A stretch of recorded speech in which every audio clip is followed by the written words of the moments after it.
At this point, nothing could try to cut off the bomb. He actually is in a position to do so. They don't know where he is, but they're throwing great smokes right now in tunnels. And he might be able to see around this, though. This could be a huge play from nothing. Actually finds two frags with one spray. Gets the bomb down. Now it's a 2-on-2.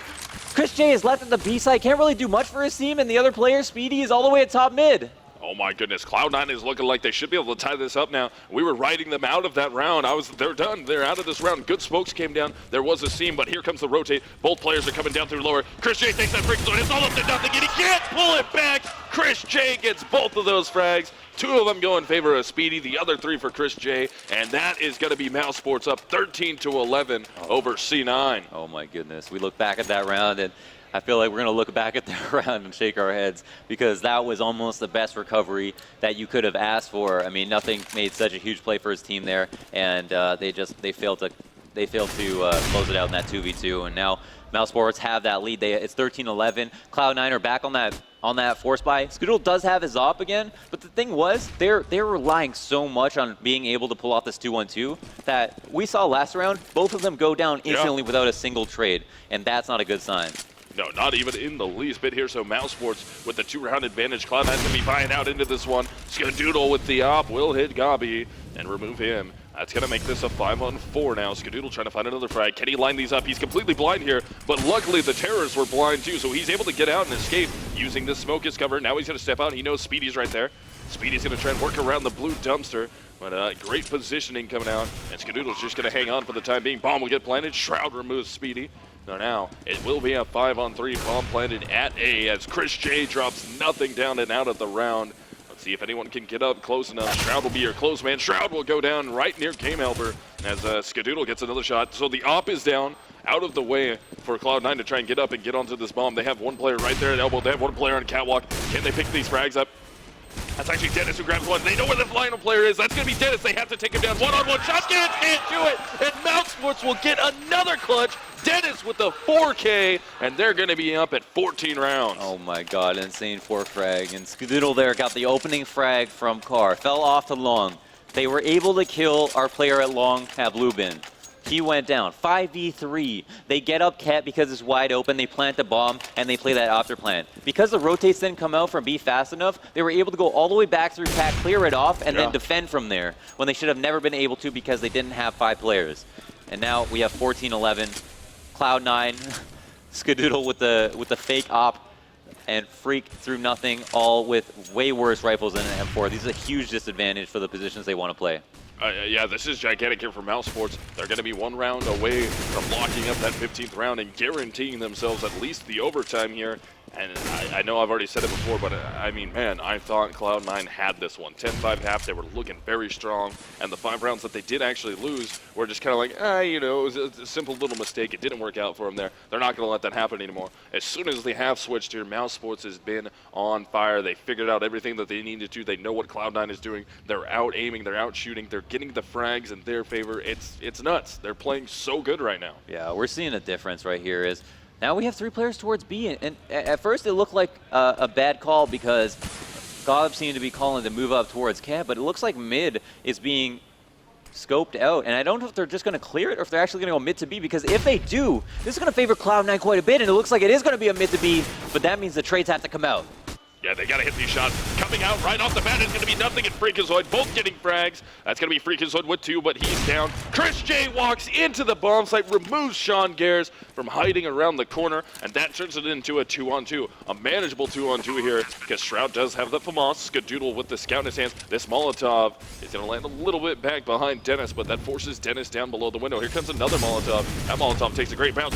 Shroud's going to go right in on it. Chris J is able to hit the shot. Skadoodle hits the shot, takes down Chris J and keeps Cloud9 in this, and Skadoodle is absolutely heroing right now for Cloud9. The kid is insane. He keeps it alive, and Cloud9's not out of it yet. Turns out he was using the wrong gun. Apparently. Oh my goodness, what a play. The 180, first bullet on the turnaround spray, headshot. But look at the faces of Cloud9. They're not happy.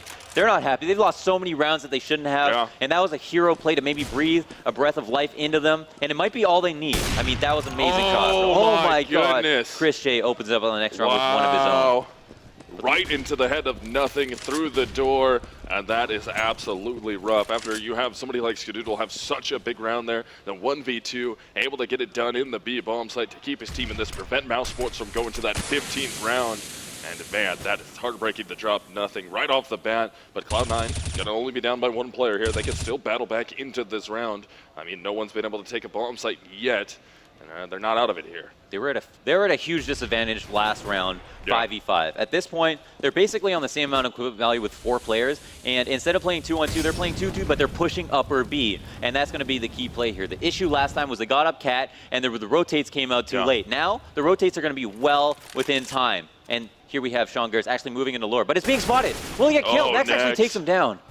Nex is able to sniff that one and take him down, but do they check for the secondary? Oh yeah, they are looking for that secondary player. That's going to be Freakazoid. Now they're looking everywhere. They're checking in every direction, worried about, did we take too long to get here on Catwalk? And if Freakazoid plays this smart here, Freakazoid's going to have a good chance to rotate in behind these players and get some good frags. And he's actually going to push his way back up into upper B, thinking that it's going to be a mid to B right now. That might be the wrong call, and it is going to be the wrong call as they're trying to get their way up. Catwalk, he's going to rotate into B. He will have a long rotate. Can't Skadoodle with his op in hand. Gets some shots up, misses the first 2 initially. Gonna get the one onto Dennis, though, and finally goes down. Gabi is going to drop down into CT. Next takes down Shroud, so we just have Freakazoid.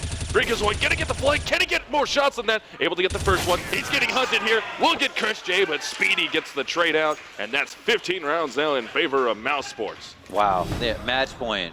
Well earned, honestly. Like, Chris J obviously getting an off headshot through the door. How do you really plan for that? That was such a fantastic shot. And then working that cat control, though, I feel like was a bit of a misstep. If they knew Sean Garris, when he pushes upper B, that's going to leave the B site completely open. 2 players push with them, and once they get into lower, your mid to B is wide open. They got that pick early in the round. They probably should have gone there. Now, the fact of the matter is, Shroud and Skadoodle didn't get enough kills. They were both playing A site. They walked right into them in that 2-on-2. If it was any other situation, even if they had 5 players alive, 4 players coming up cat is supposed to favor them, and they couldn't make it happen. And now we're on match point.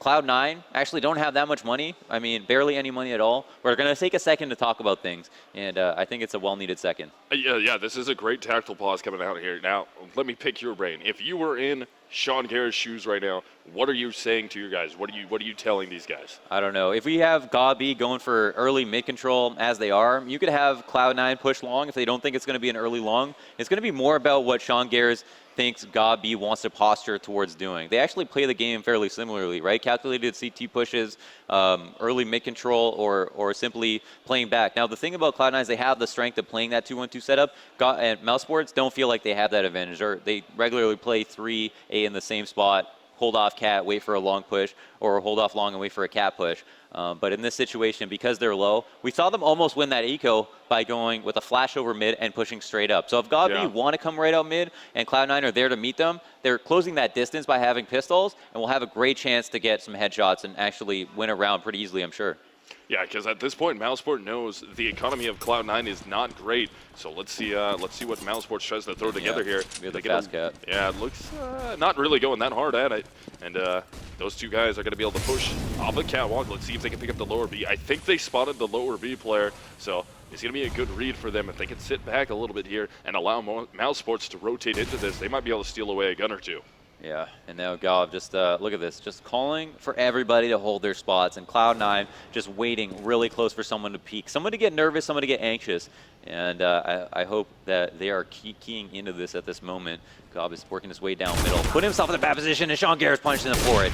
Oh, Skadoodle almost gets ripped through the door right there, stays up somehow. They know players on catwalk, they know they're aggressive. Chris J is able to hit the shot on a Freakazoid. They're going to continue to try and re-peek on him. That makes it a 4-on-4 here with Nex down to 3 HP. Sean Garris holding inside the tunnels, doing some good damage to Dennis, brings him down to 10, and Chris J goes down to 23, so the only player with full HP here is going to be Speedy at 100, but Nex and Chris J both get frags. This could be it here, unless Sean Garris and Nothing both can come up big, and I mean, everybody on the T side is so extremely low here.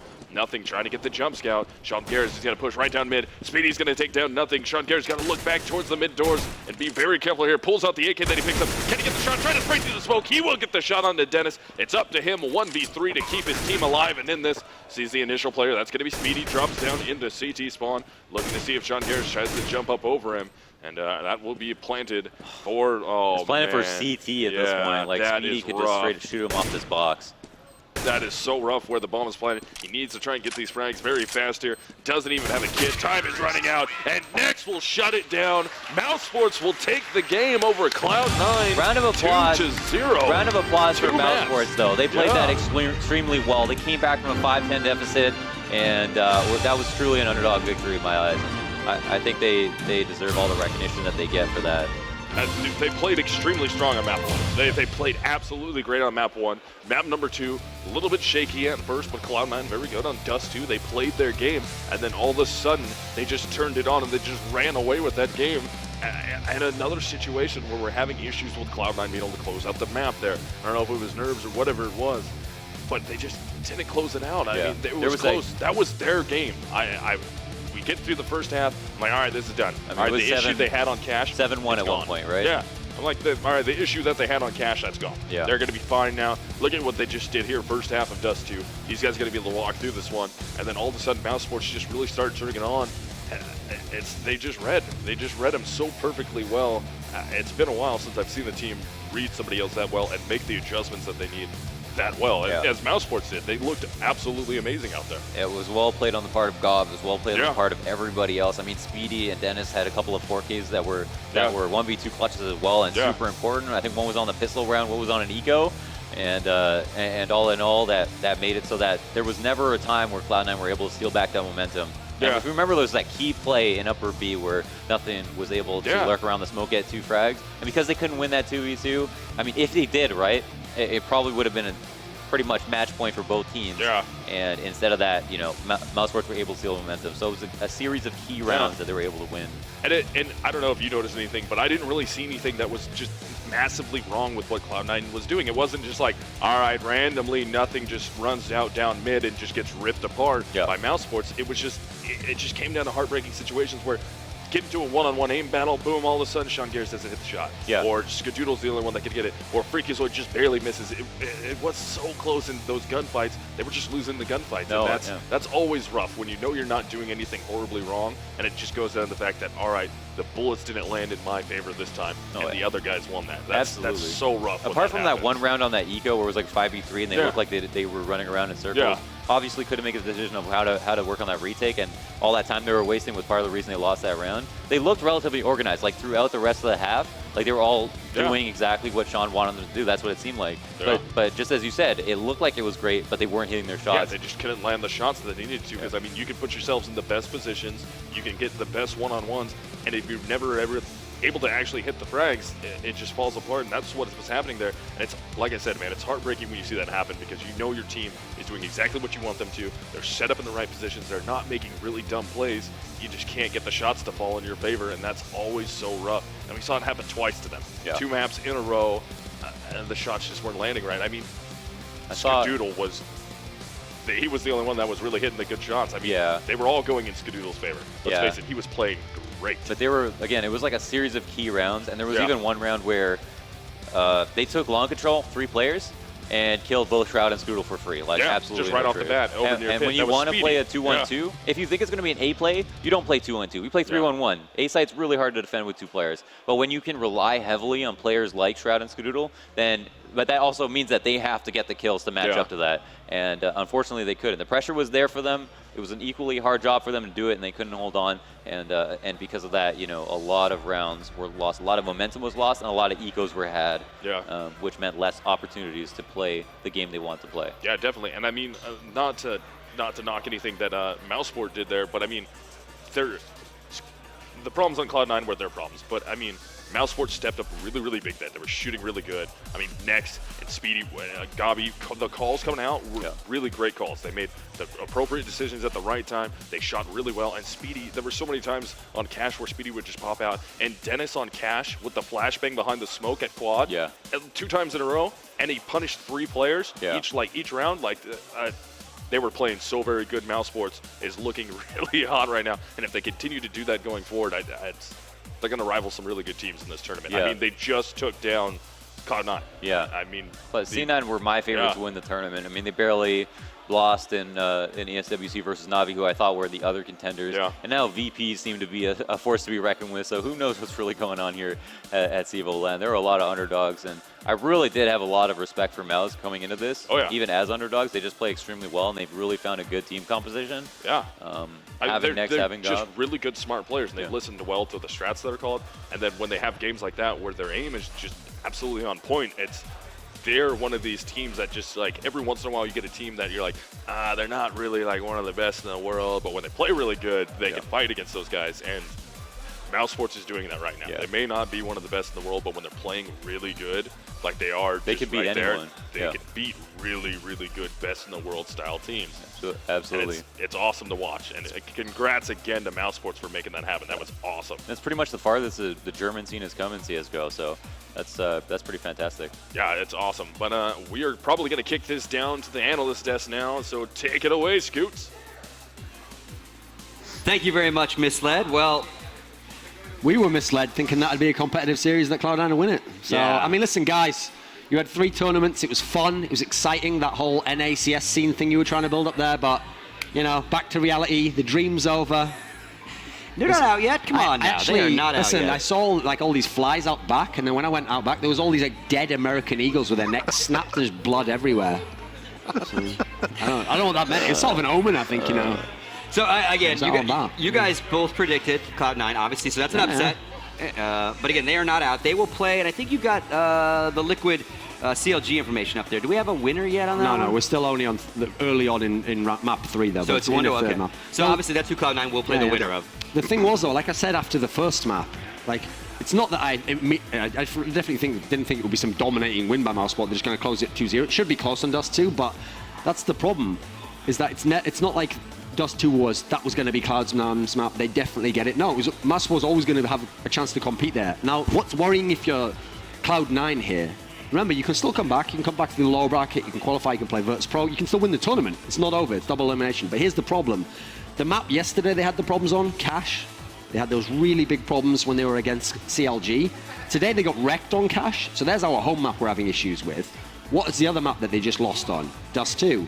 Cloud9 is a Dust 2 and Cash team. These are their 2 main maps. So that's the worrying thing to me. It's not even just that they lost and they lost to a lower level opponent, etc., etc. They were playing their best maps. It's one thing if somehow the Mouse is a team that's just banning out those and then they're playing something else and you're playing those weirder maps, the cobbles, overpasses. You're not. You're playing your home maps, your bread and butter. You're playing a team which, in theory, is not supposed to be as skilled as you. Now, that's something else we can go into here. I was wrong again. First map, I was like, okay, the reason why it'll be closer is because, come on, those guys have got to come back down to earth. Dennis, Speedy, they can't maintain that level. They did. In fact, look, you can see it. Speedy, 24 kills.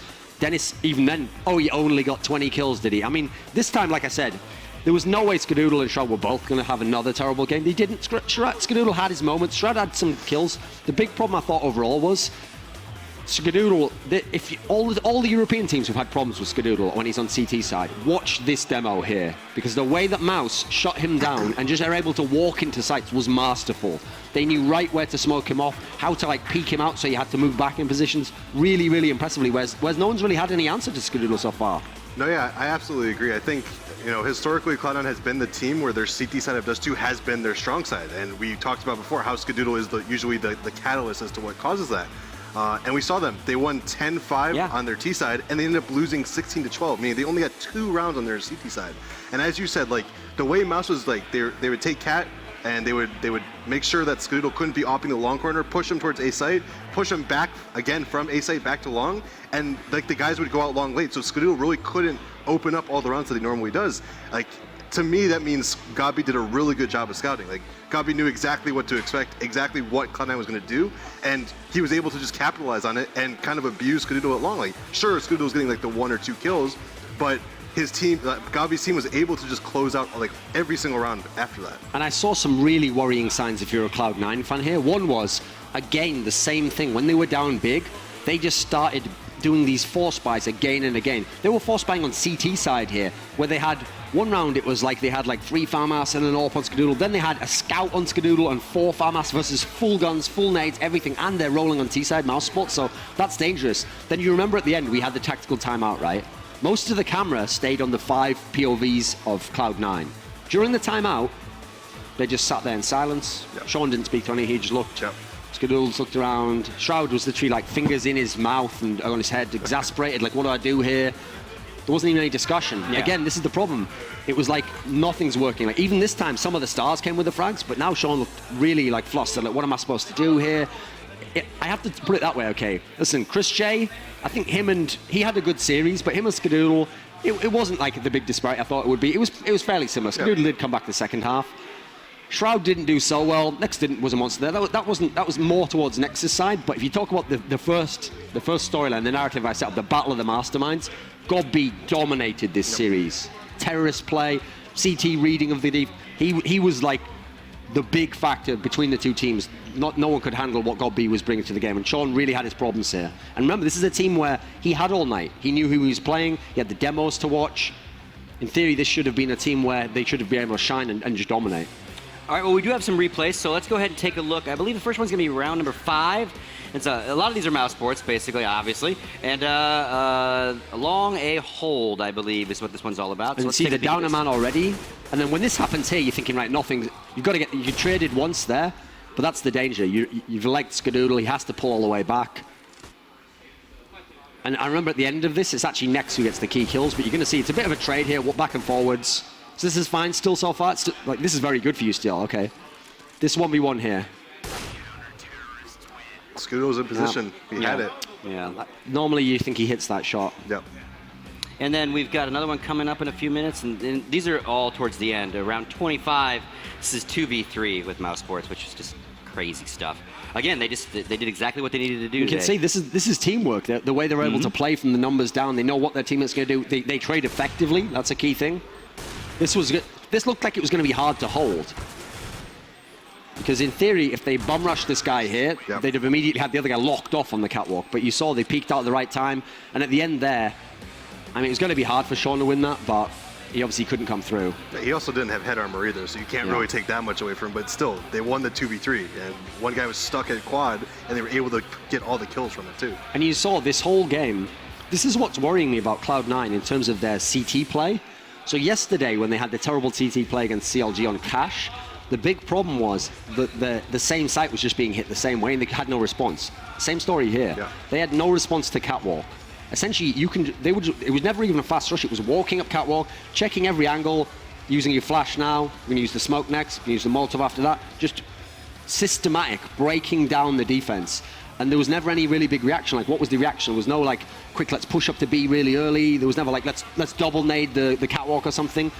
It looked like Cloud9 had no answers to what to do there. Well, I think their little bit of success came too late as well. Like that one eco round where right after the pause, they had the idea to play like 2 guys in mid, then 3 guys push on cat. I think that round was pretty close, but if they tried to play a setup like that when they had guns, I think they would have been a lot more successful.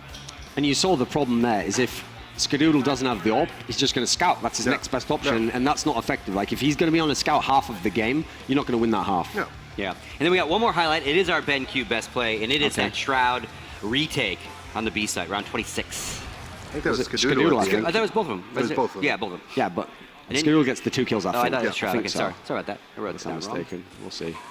Okay, I get one.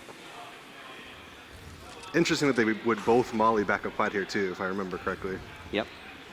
Especially because if that one goes down to the right, it's over already, because Dennis was the guy with the low health. Now, Chris J, you can't blame him there. No, it was good. That's correct, that he's going to get the trade kill there. All he has to do, in fact, I bet if you could have seen his POV, he's just lining it up, he's going to hit it, but just like a flick, to use like Anders' thing, like turning 90 degrees with the inhuman reactions. That's not really his accent, but whatever. No, He's not at here. all his accent. So, you know. Inhuman. Oh, look at that. Oh, see what I did at there? that. Available now, $29.99. Designedbyhumans.com. You get a free Cloud9 shirt as well if you buy that. He's got a few to give away. You know. Oh, jeez. All right. Little bonus gift there. Yeah, absolutely. Bundle boy. deal. All right, then. Our next match is going to be Na'Vi versus Tempo Storm. So obviously, loser goes home. Winner's going to come out of this group in second place, joining Virtus Pro in first place out of the group.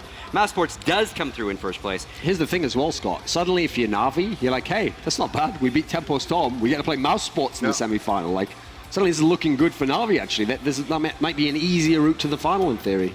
And again, we giggled about it, but there's no way that was an intentional throw, so they would play VP. I mean, like that's like Here's the problem, Scott. They're not that good actors. You know. That's true. There's no Robert De Niro, no method actor. No Oscar night. No Stella Adler, method acting school from New York. That was just bad play. Yeah, Sorry. And not enough difference in the teams to even would think about doing that, Yeah, right? that's the other thing. Because like Virtus Pro is not a pushover at all. Absolutely not. And again, the third map right now is 4-7. Liquid's winning that third map right now. And again, that's who Cloud9 will play, the winner of that. We're going to take a short commercial break. And when we come back, we're going to bring you Tempo Storm and Na'Vi. Don't go away.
Welcome back to the MLG.TV Arena. Chris Bucket here with Gabi from the winners, mousesports.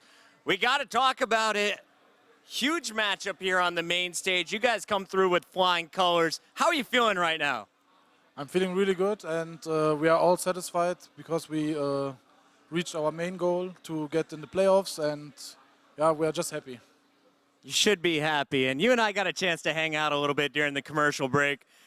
You know, I've been in esports for over a decade. I've come from the first-person shooter background, but I've never seen as much preparation from anyone in esports aside from the in-game leaders. You have your book. You were showing me everything. You had about 5 pages on Cloud9 alone.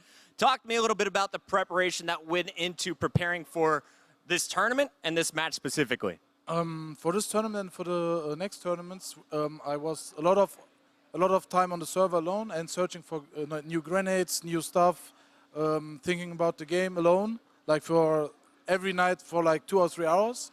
And yeah, the preparation against Cloud9 was not so difficult because everyone saw their really good results in the last 3 weeks, 4 weeks. So we knew how they play because we all watched their games. I just put in a bit more work because on the demos, watch their timings a bit more, watch their flashes, yeah, and just try to figure them out.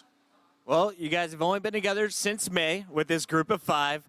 Since then, you have a top 4 finish at Gfinity. You're guaranteed a top 4 finish right now here at the CEVO Season 7 LAN Finals. Talk to me about the future now. You're past Cloud9. You're going to have to play in the bracket against the winner of this matchup.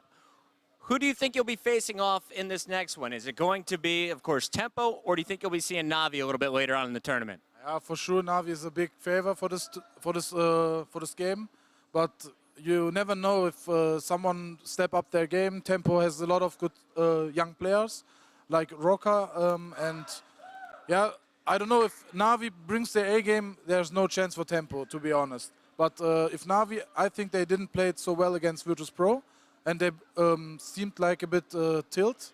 So if they don't bring their A game or B game, so they have a big problem. But I think Navi gonna pass.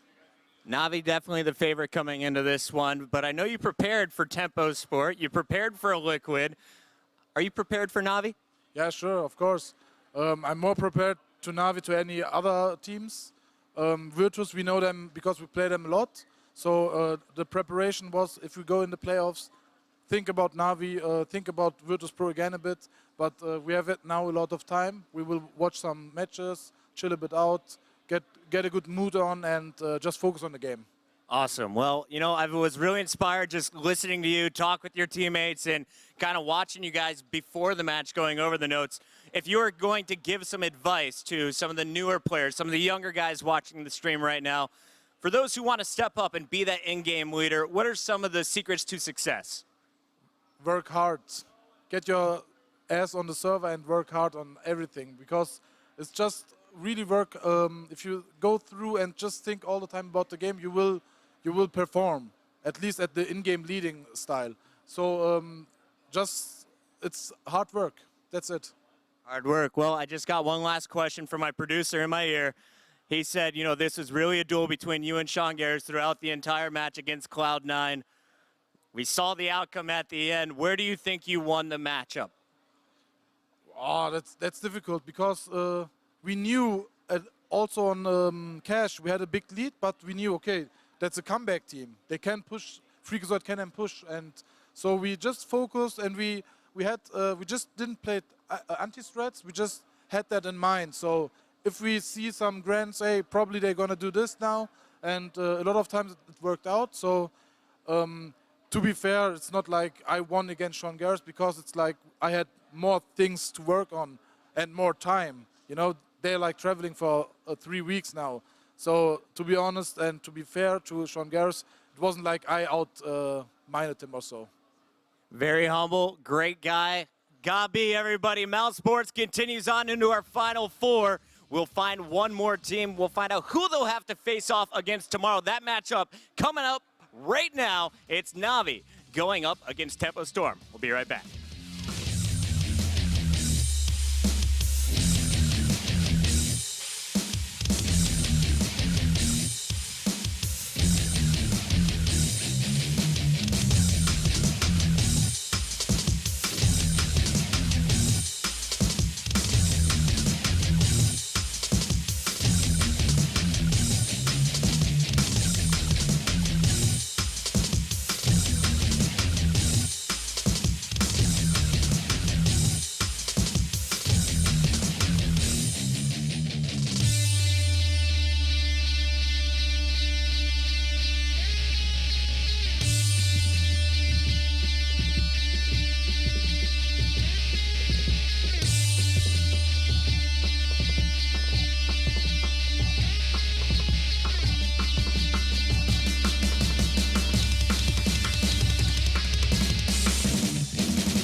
All right, folks, welcome back to the MLG Arena. Here to find and crown a winner for CEVO Season 7 LAN Finals. Lots of money on the line, prestige, all that good stuff.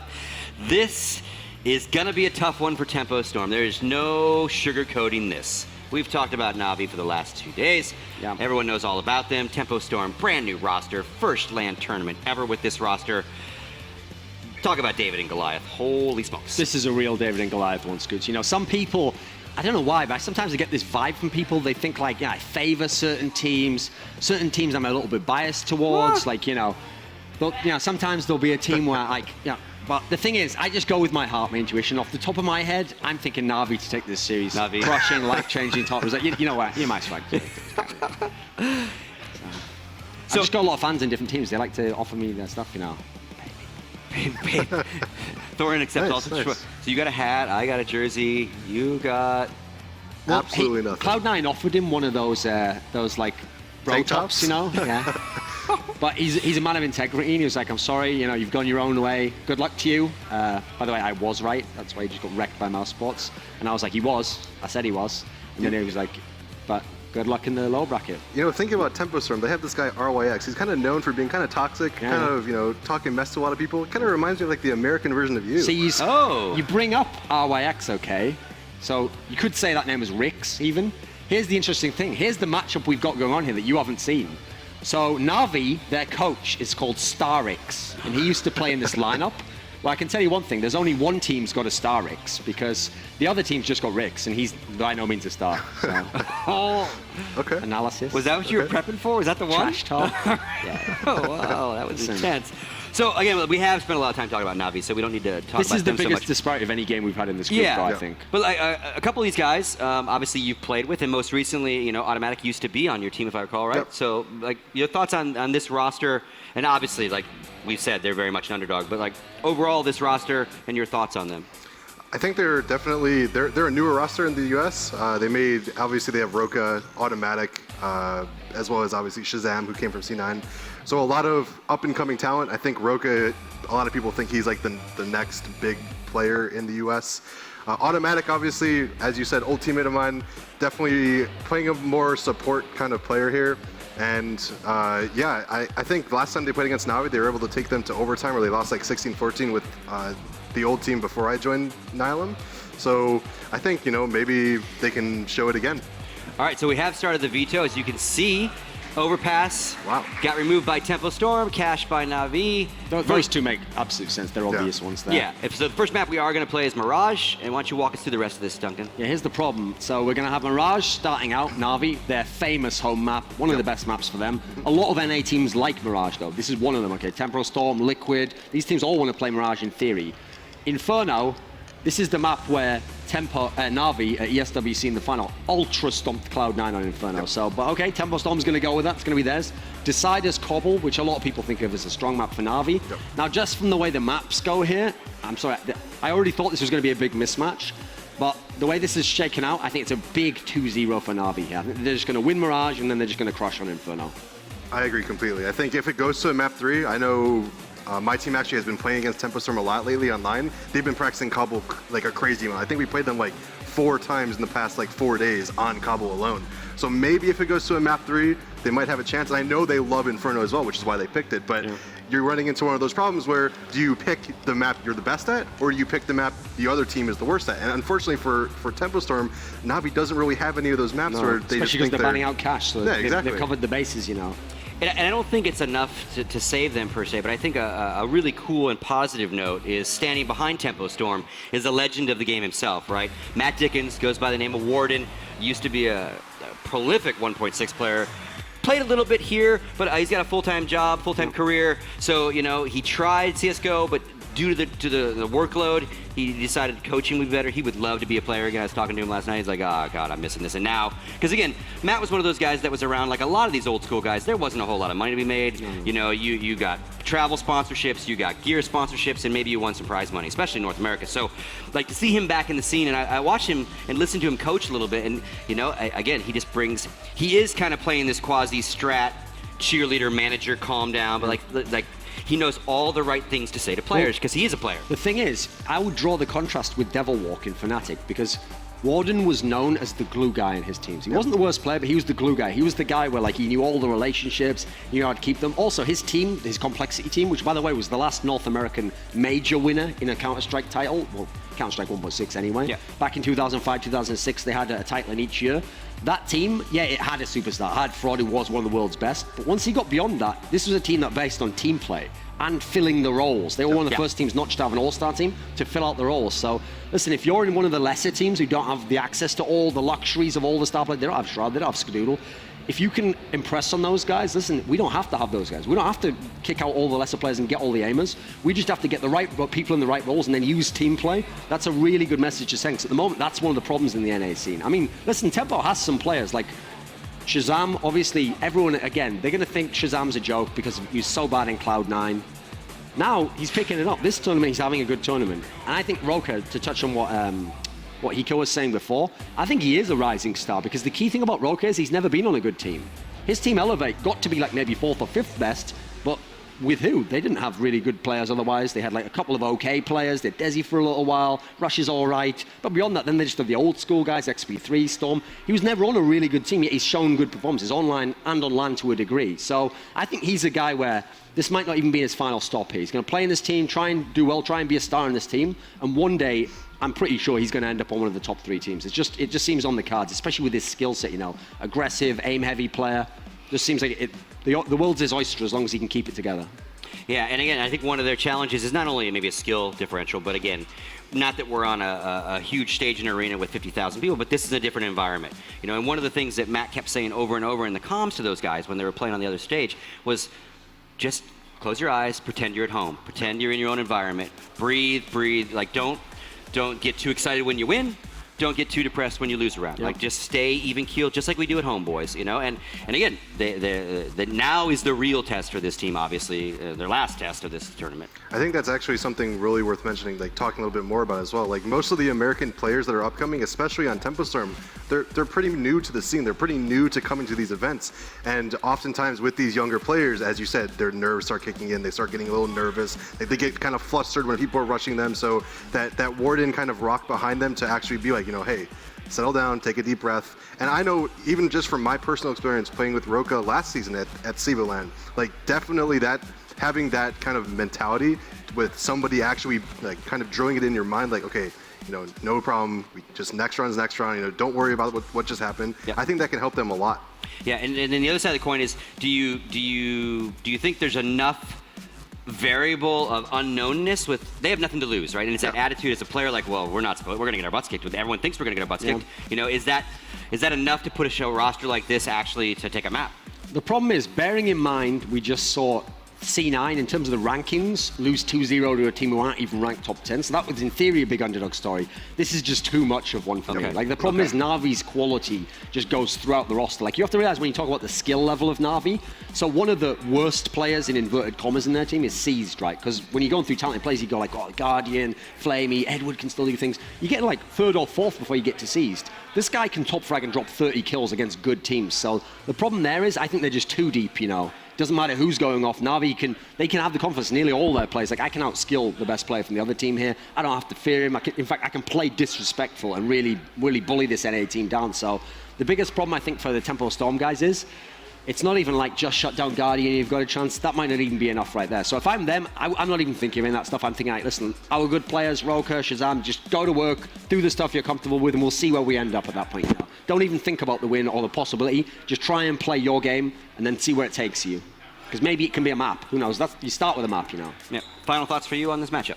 Yeah, I think if Shazam is just kind of unleashed and just allowed to do whatever he wants, Roka, you know, getting those entries early, they might be able to upset some rounds, maybe string some things together. But as Thorin said, I think player for player, Na'Vi is just on a whole nother level compared to these guys. So I have to give it to Na'Vi, like 2-0.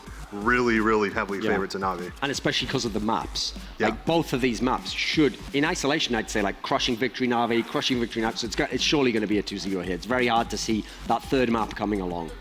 So you don't see any, again, I'm just trying to pull a little North America hope out of you, get no possibility? Here's the thing, what I'll say for people who haven't seen Shazam play before he joined Cloud9 is that before he joined Cloud9, the reason they recruited him to Cloud9 is because when he was on Denial and when he beat Cloud9 in that best of 3, This guy was playing a totally open role. He opted when he wanted, he went anywhere he wanted, and so if he has that freedom, he's going to be a different player from the player who struggled on Cloud9. All right, well, let's see.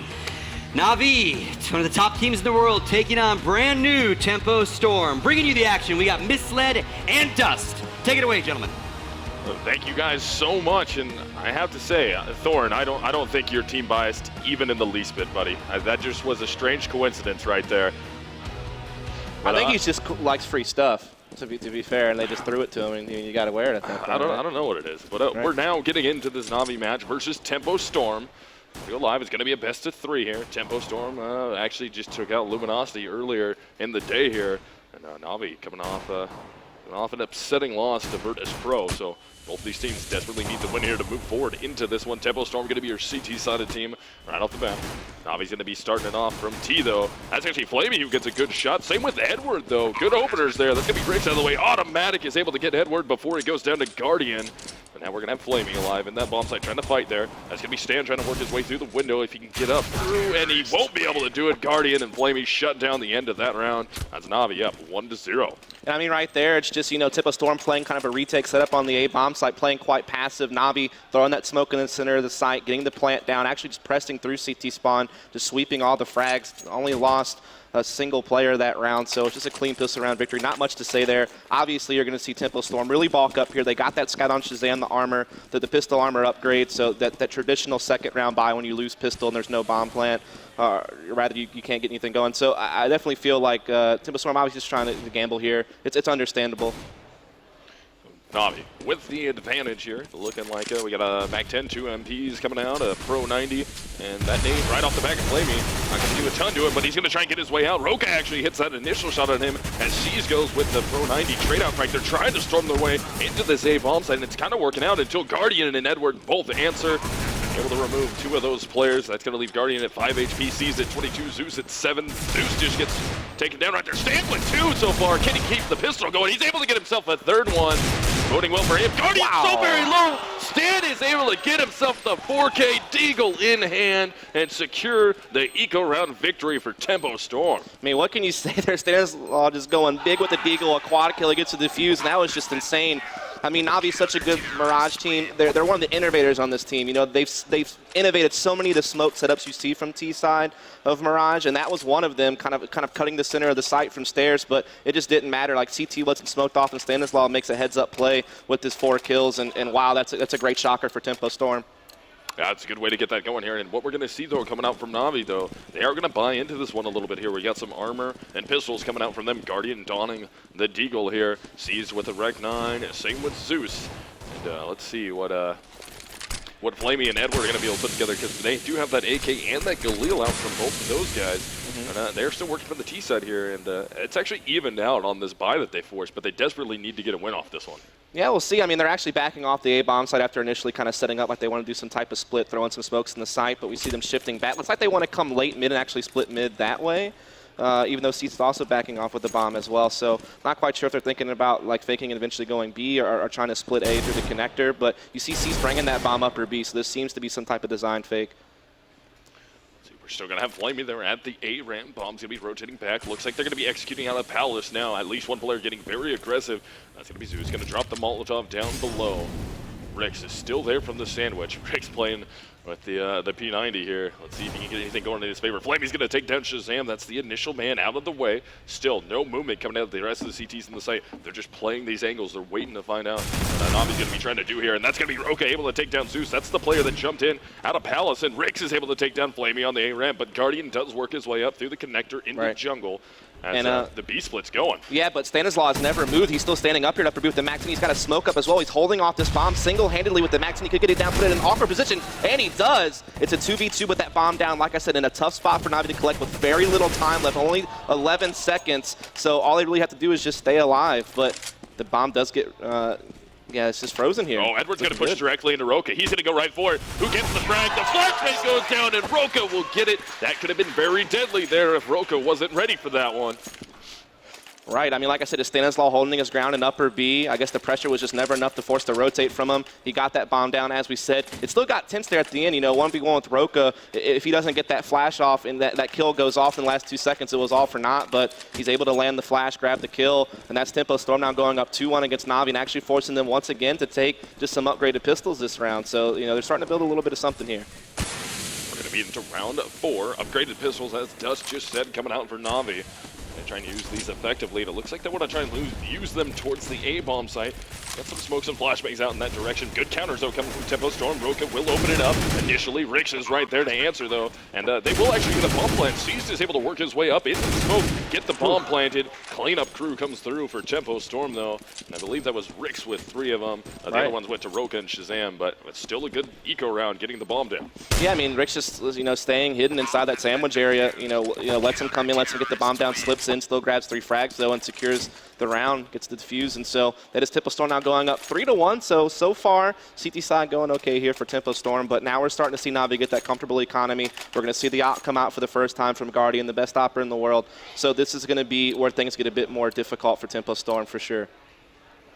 Yeah, Tempo Storm's going to have the guns out. I mean, only Stan is the only player not rocking a rifle here, and it looks like we got a little bit of an issue going into this one. Hopefully this will get resolved quickly. But yeah, Stan's the only one not holding onto a rifle. He's only got the P90 at the moment. So it's gonna be a little different because, as you can see on the other side of things, Navi, they're buying into this one, and it's not like Tempo Storm isn't going to know this is coming. They're well aware that it's coming. Stan's just hoping that he can put himself in a position where the P90 is going to be really effective and useful to get up in their faces and just mow a bunch of people down. Yeah, I mean, it looks like, Navi's setting up for some type of mid-control here. They're going to have the op on Guardian, as we said. Apparently they're saying not live, so they're having some issues. So I think we might be, taking a pause or something to try to sort this out. But yeah, I mean, like I said, this is Navi's real true opening gun round. They finally had that op on Guardian. They had so much for this. Like I said, they've innovated so many different A-hits on this map. They're one of the best Mirage teams in the world. This is where you start seeing them dictate the pace. Yeah, definitely. So now we're just waiting for that medic to come through so we can fix this real quick, get it back live into round 5. This is a dead round that's not going to count for anybody. They're going to have to replay it starting from the beginning. Just waiting to get our producer or our cameraman back into the server. He's back in there now, and we should be pretty much ready to roll here really, really quick. Yeah, it's definitely going to be a big round here for Navi to be able to get themselves into this game. I mean, Tempo Storm came up huge with that eco round, and then held on really strong against Navi getting those buys off. So Tempo Storm can keep this going and really start to shake Navi here. That's going to bode well, because I think there's a lot of people who predicted this where Tempo Storm wasn't going to get 3 rounds off of Navi, where they weren't even going to get 4 or 5. Well, I mean, listen, Navi's like 10 for 14 on the year on Mirage. Their only recent losses come to teams like TSM, Fnatic, the other 2 top teams in the world, the other big Mirage teams who aren't even present at this tournament. So when you think about it from that perspective, it's really hard to bet against Navi on likely their best map. I mean, granted, their map pool's deep, Overpass, Cobble, this map, Mirage, Inferno, which they're going to get to play in the second map. These are their big 4 maps, and they're one of the best teams in the world, so it's really hard to bet against them. But Stanislaw's made 2 heads-up plays already this game early on to get some big rounds. And we've also seen really just the whole team form up quite nicely. Yeah, I mean, Stan with the deagle in his hands, shooting effectively, it worked out. And, of course, the eco round that they were able to make happen, they're playing really good here. Like I said, I think a lot of people would have predicted strongly against them, that they weren't going to get 2, 3, 4 rounds. And, I mean, Tempo Storm they're actually doing that. I mean, when they were coming into this, I know a lot of people were talking quite a bit of trash about Tempo Storm, not thinking they were going to be able to get in here. They weren't going to win any teams. They were just going to get throttled by everybody. And they've already silenced that. I mean, they're going against Navi now, and they took the initial rounds, given it's not a game yet. It's not even a map for them. But, I mean, still having those 3 rounds right off the bat, possibly working this into 4, that's got to look good for them, and that's got to change some people's opinion about how well Tempo Storm can do with this new roster. Yeah, absolutely. I mean, this team's only about 2 weeks old. Pulling in Automatic from Nylum, pulling in Roka from Elevate to replace Hades and Glorans, who left the team. Yeah. There was even like an exchange where Rush was temporarily with them, and he went back to Elevate. So they've really been, just up in the air lately. We've only seen them before this LAN event play like 1 best-of-3 online. Then they show up to this event. They're up against VP first. They play VP on their home at Cash and take them to 13-16, though they did lose Strain pretty one-sided. Then we see them battle out one of the other NA teams they kind of rival with, Luminosity, with very little trouble in that series. You know, a couple of close matches, but really just steamrolled them on Kabul to end that series 2-1. And then they're coming against Navi, one of the best Mirage teams in the world, and at least they're putting up some rounds here early on in the half. Granted, we still have a long way to go on Mirage, and it's very early to tell what's really going to happen. Like I said, we're about to see Navi's real first gun round, to be honest, here on the T side, and that could change absolutely everything. But yeah, I mean, I think they so far have to be proud of how they performed at this event. There's no doubt about it. Yeah, definitely. I mean, they're doing good things so far. I mean, they were actually the team that dropped Luminosity out of this tournament. Right. And that was just earlier today. So they're kind of riding on like Cloud9 right now. I mean, they're feeling really good. I mean, essentially, they're feeling good about themselves. They have to be. They're made it this far. They're already staring down Navi. They already have rounds in their favor. Right. And I mean, the side play, we saw eco rounds and anti-eco so far. Right. So it's kind of hard to get too in depth with it, but still, from the way they rotated, the positions that they played, the way Rix was really patient inside the sandwich, the way who else was it? I think it was Stanislaw rotated over through CT spawn, smart rotate off of good flashbangs to get back into the site. I think it was Shazam who was hiding in the site too, just playing the firebox. They're just playing smart Counter-Strike right now, which is really going to help them, especially since they're going against a team like Navi, who's absolutely amazing, one of the best teams in the world, and you know they got to be hungry right now after a big loss to Virtus Pro. And you're playing them on a map where they've literally built the meta of this map. Everyone talks about the 5 smoke setups that Keydstars brought to the game at the beginning of January, but Navi started that trend with some of their different 3 smoke variations that were built off of to make that. So they really have just changed the landscape of how A is played from the T side of this map, and it's one of their best maps, so it's really cool now to see them with guns going for mid control, but automatic. Really aggressive up here at Cat, and he gets a kill for it. Shazam also chiming in. Yeah, Shazam getting some good frags there. Automatic will get caught out in the open by Edward, though. And Zeus down there at the connector trying to put his 2 cents in. And got a lot of damage off. Roka's going to be completely blind, so Roka's going to have to try and make something happen. He will smoke himself off, though, and trying to execute back out or escape back out.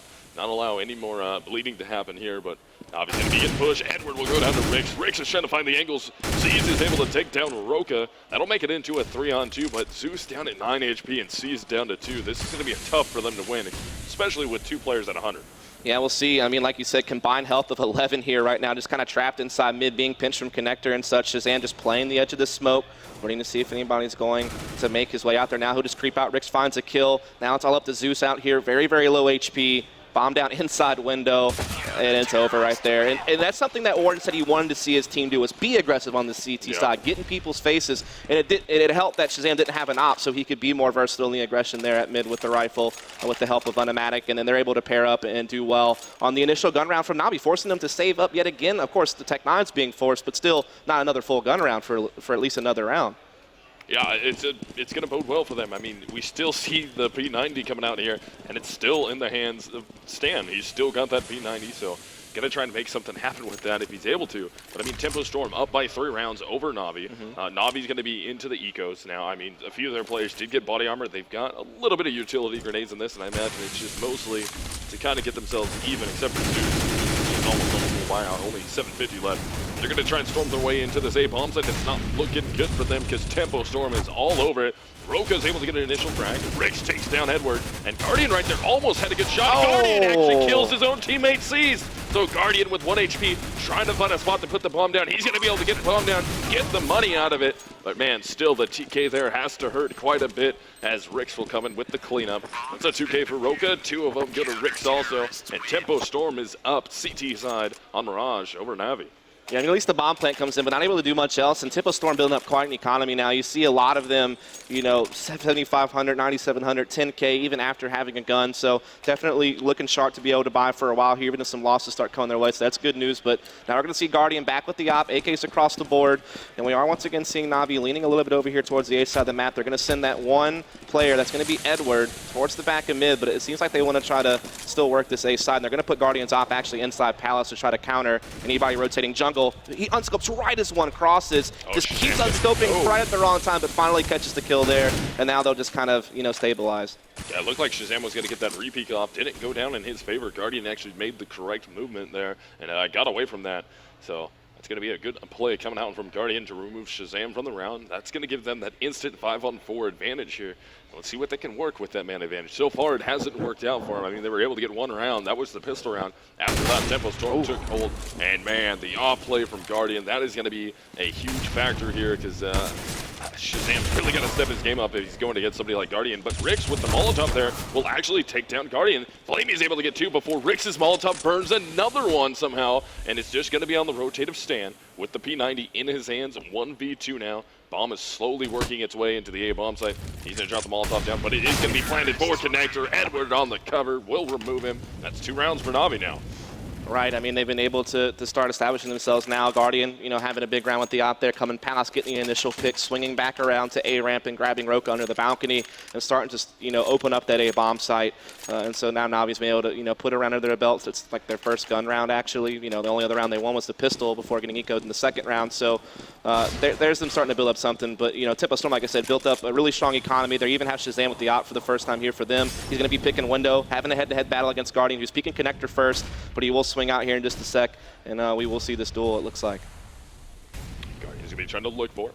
Trying to peek his way out middle. Oh, that grenade comes down from underpass. That does an absolute nothing. Excuse me, I thought that was on the C's. That was onto Shazam. Takes him down to 86. I was looking at C's. That was like 9 HP. That did 91 damage. No, it did not. It only did 14 to Shazam. So not that bad, but Tempo Storm's still going to be trying to work off of it.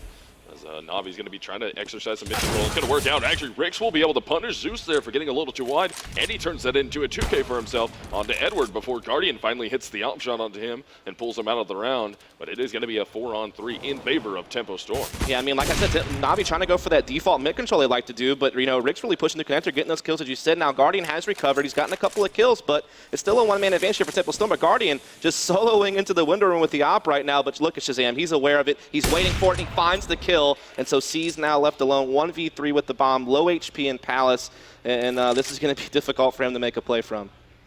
Yes, he's going to be trying to work his way out the Palace at the moment, and that 1 versus 3 that Dust was just talking about, he takes Shazam down, so he turns it into a 1-on-2. One player is going to be already up on top of what used to be the E-box. Now the stairs there out of connector. He's so low on HP, and Roka will clean it up, though.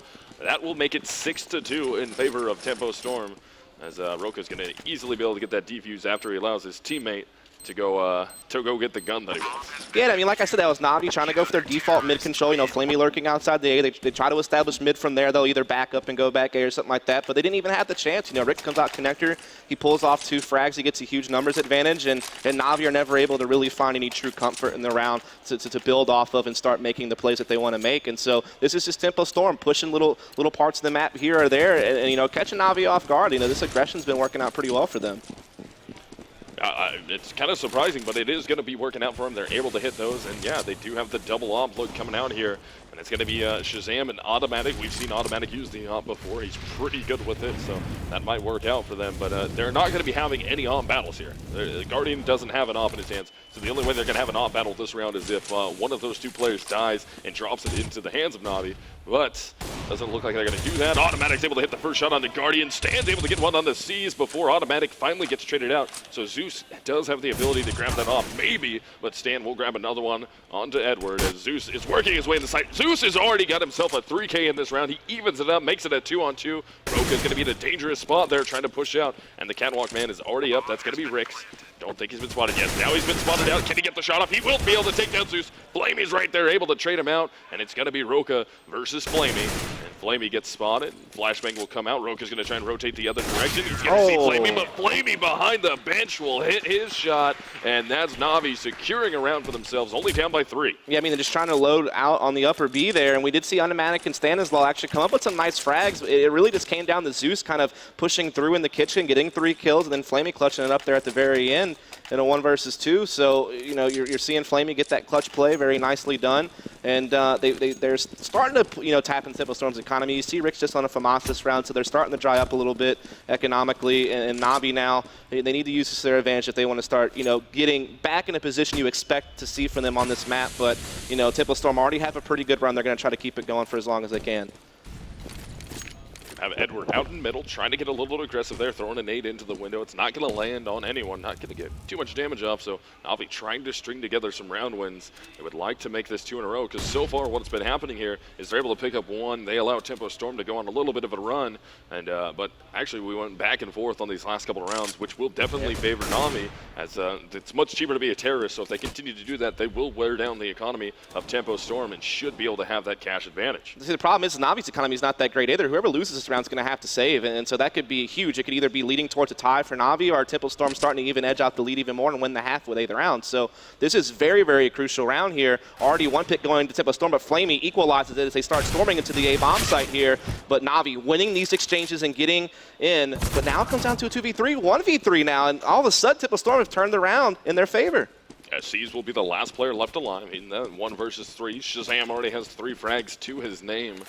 And CEVO is actually going to pick up the bomb and rotate this into that A-bomb site where it's going to be open. He's free and clear right now, but time is ticking down, so at the moment, Tempo Storm is just waiting to see where CEVO is going to try and put this bomb, and he's going to put it towards the A-bomb site, and he will be able to get a bomb plant here, almost free and clear, as long as he can get around this corner. He's actually going to check down to the CT spawn, and that's where he's going to get spotted. Yeah, here it comes. They spot him. They know where he's at. Shazam's going to rotate over. He's looking. Finds him, can't get the shot done though, so time running out doesn't matter. Did more than enough, Shazam did there, just to delay that and not allow CEVO to get that bomb planted. Yeah, and so, like I said, whoever lost the round is going to have to save, and it's going to be Na'Vi, and this is giving Tempo Storm at least a chance to win the half, at the very least now, unless we see Na'Vi come up with something, but you see them actually forcing up what they can here, buying the Tech-9s, getting the Galil. They do have that saved in 4 from CEVO from the last round, so they're going to see if they can't make a play here. Once again, staging upper B, that's where they've won one of their only gun rounds this half, and that seems to be the direction they're headed, at least for now. So into round 11. Na'Vi trying to put something together here. I mean, Tempo Storm is running away with these rounds. They're up by 4. Oh, that nade could have been absolutely horrible for Zeus. Luckily, it hit just the corner of that wood there and bounced favorably for him, so he didn't take any damage off of that one. Actually, yeah, no, he didn't even take a single point of damage off that grenade. That's unbelievably lucky. But still, up top, Stanislav. This is why he's using the P90. Right, and also, this angle. This mid aggression is going to allow for a way quicker rotation from Roka up Cat once the B hit does come in. So this is decent positioning. Nice pop flash from Stanislav, going to peek out with the P90, going to grab a kill. That's actually the bomb down, and so that rotation's coming in. This is looking good for Tempo Storm, trying to defend against this force buy. That's still going to be Zeus's left up, though. It's going to be a 3 versus 2. Now a 3-on-1, as Rix is going to be the last guy left on the deep rotate from the A-bomb site. Going to go against Flaming with only 10 HP. Zeus with 11. So let's see. Rix is able to work his way up. Can he get off of the catwalk here? He's going to see Edward, and Edward's going to be able to take him down. The man with the most HP. He meets first, and Na'Vi will get themselves a nice round win there. That makes it 7-4, so they don't allow Tempo Storm to at least win the half, numerically wise anyways. Right, yeah. I mean, on the force buy, they're able to get out upper B. You know, initially you saw Stanislav being able to put the P90 to work, but then you saw Flamey be able to step out and grab the better end of the deal there. And so, like you said, Na'Vi able to secure the round and actually force Tempo Storm into a save of their own. So that force buy definitely goes a long way for Na'Vi, you know, to start building up their T side, try to get some rounds. They're leading towards upper B again. The A bomb site's being stacked, so Na'Vi are going to find a very easy time over here on this side of the map as they continue to walk in. So round 12 will be getting underway here with Tempo Storm versus Na'Vi. Na'Vi's going to be working back into the B bomb site again. That stack is over at A, so they have a free bomb site to take here. They're going to be able to get the bomb planted, and Tempo Storm, with only pistols in their hands, are going to have to try and get some exits here. And man, if they could isolate this player at top mid, that would be absolutely awesome for them to get a gun. They don't even need to, actually. Shazam gets pushed by Guardian, able to step out, get himself a secondary frag, so it's just Shazam left. They know where he was. He's going to get pushed from the window, and CEVO will actually take him down as he gets up into the ladder room. That'll be 7-5. Na'Vi's on the comeback. Yeah, I mean, this kind of a save round, obvious, with Tempo Storm. You saw Shazam trying to be, you know, tricky there. He did actually pick up an M4 for a second, but they're able to catch him after a couple of frags, and so it is going to be Na'Vi securing the round now, making it 5-7, and Tempo Storm once again forsake another save. I mean, they were winning rounds, but they were quite close, and now that the losses have come, it's caught up with them, and it's now, like I said, allowing Na'Vi a little bit of an easier time. We are going to see a stack on the B side of the map this time around, so I guess the A stack didn't work. Let's try the other side. And, you know, right now Na'Vi just playing really spread out and default at the moment, so the stack really not going to, you know, come into effect just quite yet. But they're starting to press Cat, and they could maybe catch Edward back here at the back of mid. Yeah, Edward wisely going to back up, though, and get away from that. And Tempo Storm getting super aggressive into this round. They only have pistols, so they got to try and force the issue somehow. And if they can isolate themselves in some 2-on-1s here, that would be great for them to try and get a rifle out of it. At least maybe drop 2 players, get the 1 or 2 rifles out of that, and then go for the save with those. So you're not going to have to spend so much money into the next round, but they're going to be banking correctly here, and that could be a good isolation for them. If they can get on these 2 players in upper B and take them down quick enough, that might work out well for them. This is going to be called So this will be called definitely, it's going to be called a fake. They should know it, but it doesn't matter. Rix can't get there and get the frag as C's just turns around and shreds him. So now the CTs know that it's a fake at B, but they can't get anything. Roka's trying to line up the headshot. He will get the frag. That's a gun down.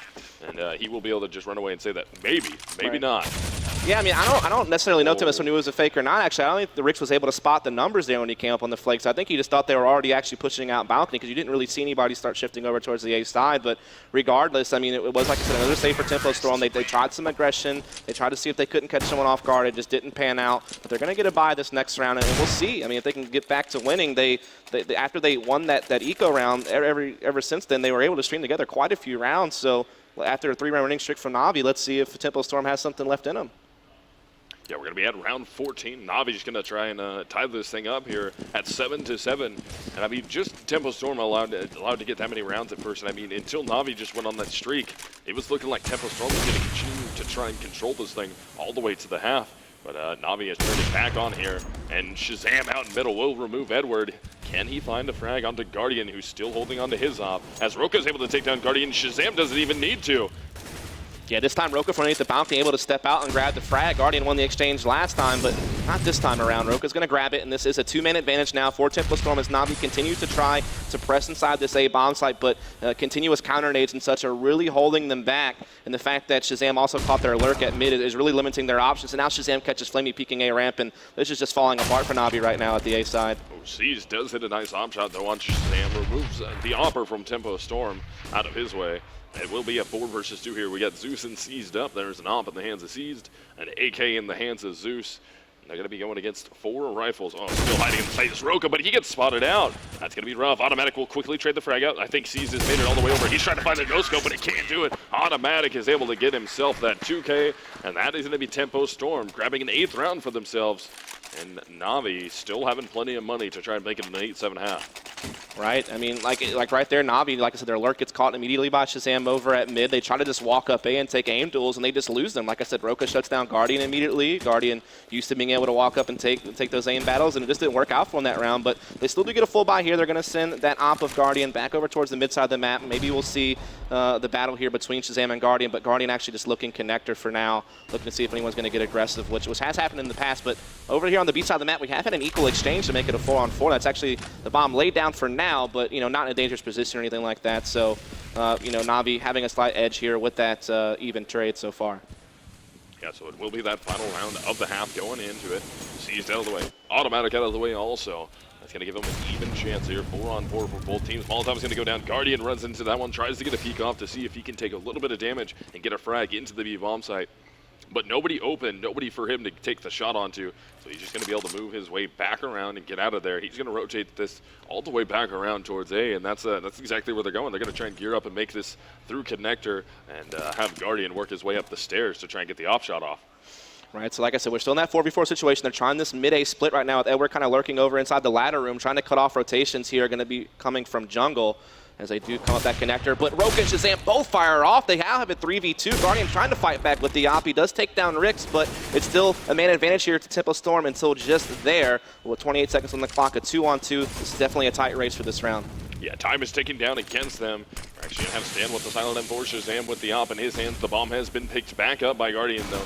He's going to try and plant it for jungle. Shazam's going to push in on him. Guardian misses the shot. Shazam is able to get that frag. Can Shazam stay up? Yeah, now all they have to do is just play time. Time is running out, and Shazam will hit the final shot of the half. And that is going to be a 9-6 scoreline. Tempo Storm on top of Navi right now. And that's little unexpected. Yeah, a little unexpected. Like I said, you see, Navi, a top 3 team in the world, one of the best Mirage teams in the world. Like I said, the only recent losses I can remember are some losses to TSM and Fnatic. They just have such a great win rate on the map against good opponents. And for them to come out on T side here, I mean, some of their heavy A stuff early on was getting the bomb plants, but they still couldn't close out rounds. Their mid-A attacks were getting countered by aggression from Rick's connector, or people actually pushing all the way back Cat. They could just never consistently establish anything. But really, most of their success, their 3-round winning streak there towards the end, was really on the premise of the fact that Tempo Storm was just in a bad economic situation, had to take a double save, which kind of bailed them out a little bit there. But Tempo Storm still put up a very good first half against a team like Navi with 9 rounds on CT. But let's see what Tempo Storm have for the Terra side. This is where things change. Like I said, Navi can still definitely put up a really powerful CT side and still, make this very, very tough on Tempo Storm. Gonna get this thing started with the second pistol round of the game. Tempo Storm would love to either win this one, or if they do end up dropping this one, get an eco off like they did last half. I mean, they turned that eco into an extra 4 rounds after they stole that one away from Na'Vi. That was a good run from them until they got to the end where they got those final 2 rounds. They weren't really able to string together rounds. Oh, seized, trying to shut down Shazam, and he will make it happen. He's going to be trying to play this A bomb site, or B bomb site all by himself. Here comes his teammates rotating in. They're going to be ready, though. Seized is able to take down Roka also, as we have Edward on the flank, removing Stanislaw. And Seized doing so much damage there.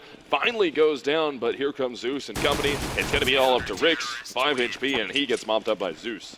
Yeah, and that's just, sees the B anchor for this team on Mirage, going off there with those 2 pistol frags, allowing that rotation to come in, then closing out that upper B push from Tempo Storm. So, they were able to win the pistol last half as well, but then got eco there in the second round. We are seeing Tempo Storm, though, hey, never mind. Here come the Tech-9s, here comes some head armor, a few nades, so they're definitely going to try to see if they can't make a push here. Looks like they're once again staging for upper B. Yeah, into round 17, let's see if they're going to go for this one. And yeah, they're going to walk in, though, so they're going to try and pull something out a little bit different. They're going to leak somebody down into the connector, try and fake it like they're going A, or they're just going to go full tilt towards B. And now they're going to be throwing a smoke over